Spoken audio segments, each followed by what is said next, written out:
Welcome back. Robert Mueller is facing an unlikely roadblock from Chief Justice John Roberts, who temporarily blocked the special counsel from granting a subpoena for an unnamed foreign corporation as part of the Russia probe. So when can we expect to learn anything, if at all, about this mystery corporation, and why did the Chief Justice intervene?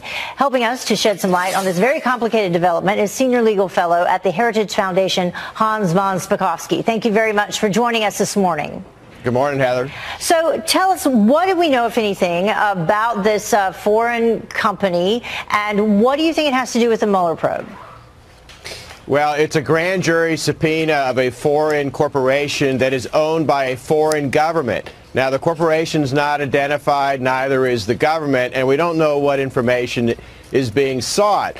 But I think one of the reasons that the Supreme Court may have taken this is because the subpoena makes it clear that they're seeking information for actions taken by this foreign corporation outside of the United States. Now, Mueller says he's still entitled to this because he said these actions had an effect inside the U.S. But basically, this foreign entity, the foreign government, is claiming, look, we have sovereign immunity. We're immune from domestic U.S. political court processes, and we don't have to respond to the subpoena. So that is a very interesting question, and it's a determination the Supreme Court has to make. And when will they make that decision? And does this specifically, do we even know if this has to do with the collusion part of his investigation? Because it's branched into so many different areas.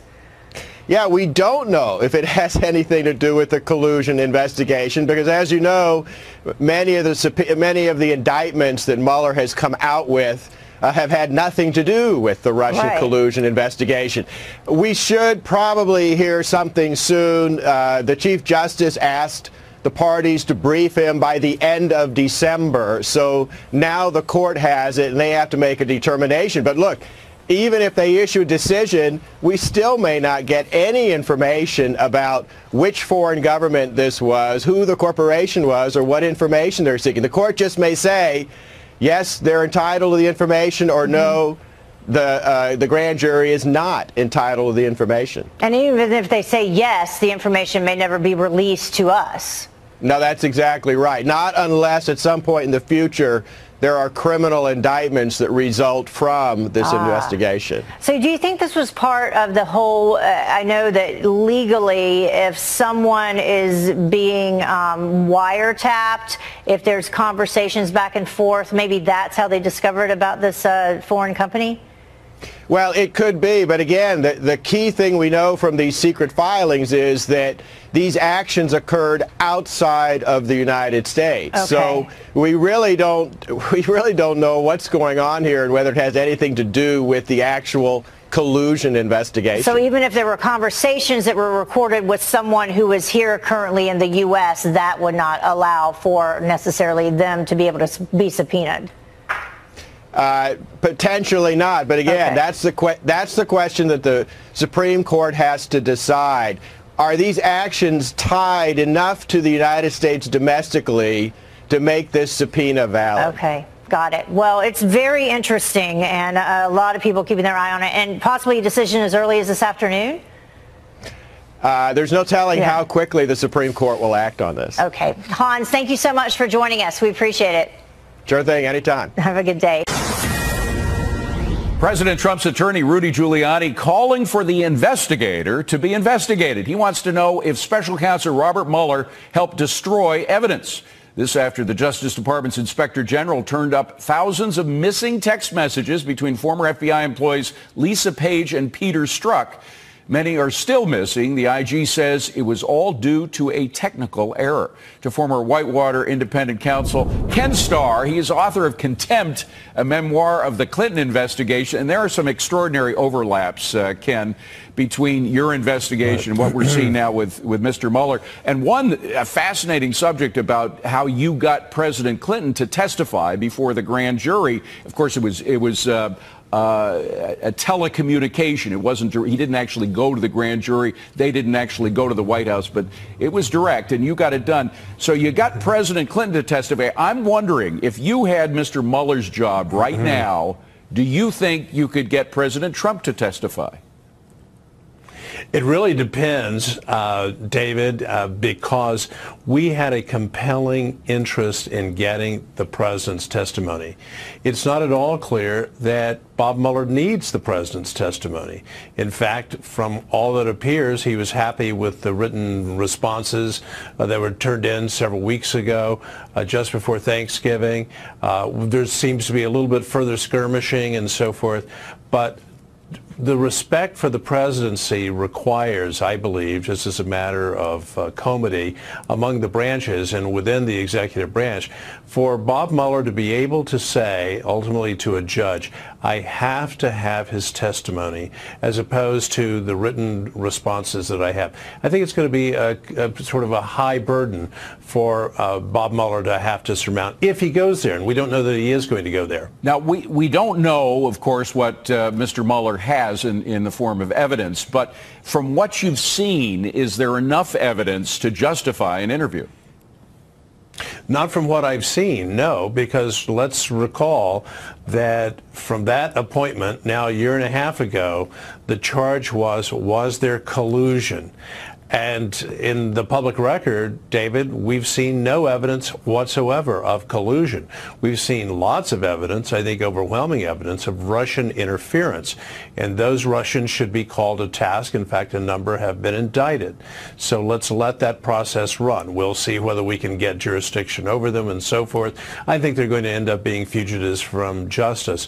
But Mueller has served a very important investigative function and public information function by blowing the whistle on the Russians, but we need to know the definitive answer. Was there, from Mueller, was there collusion? Thus far, no evidence whatsoever. Well, you are an investigator, consummate investigator. You work with the best prosecutors in the nation at the time of your investigation. You have a way of knowing what prosecutors have and what they don't. What are your suspicions? Do you think that he is in possession of some evidence that may show collusion?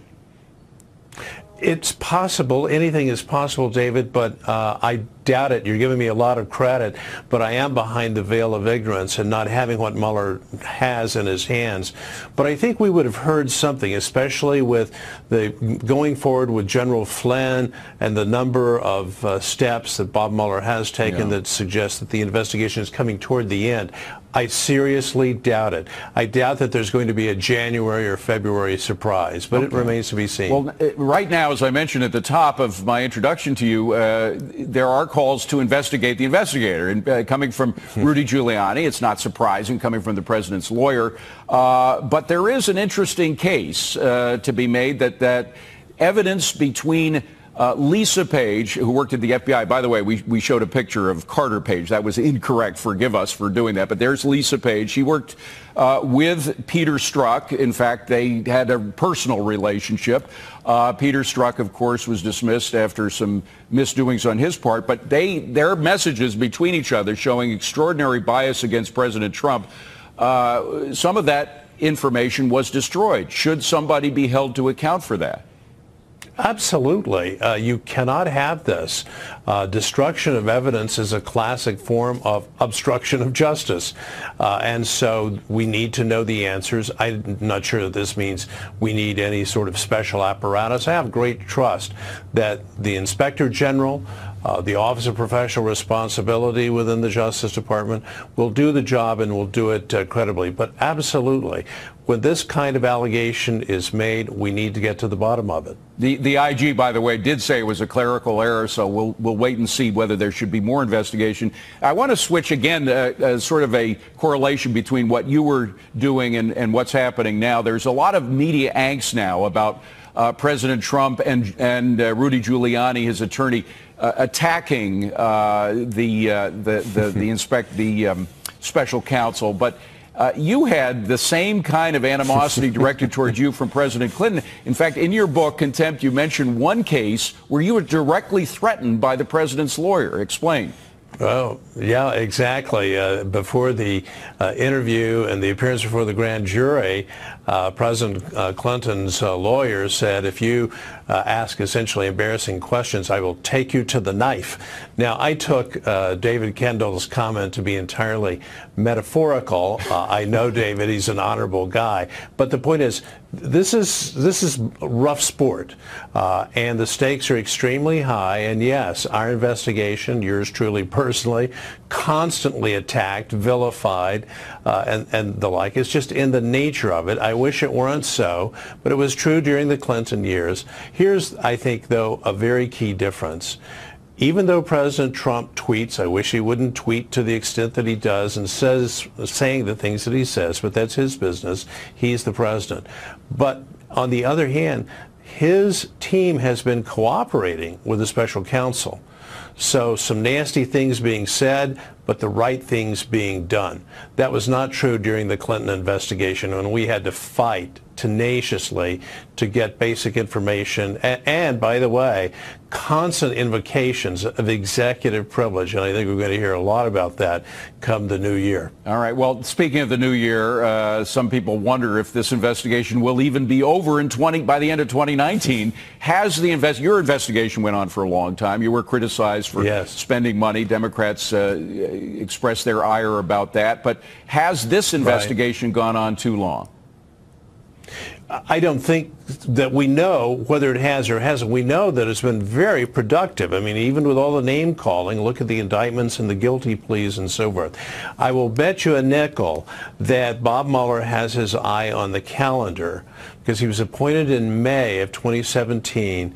And so when we're all noting the new year and watching bowl games and so forth, I think Bob Mueller is going to be looking at mid-May and say to the team, let's get it done. Mid-May. We got a date from Ken Starr. His book is Contempt. It's a terrific book. It's amazing how history does at least rhyme, if not repeat itself. Ken Starr, great to see you. Thank you for being here.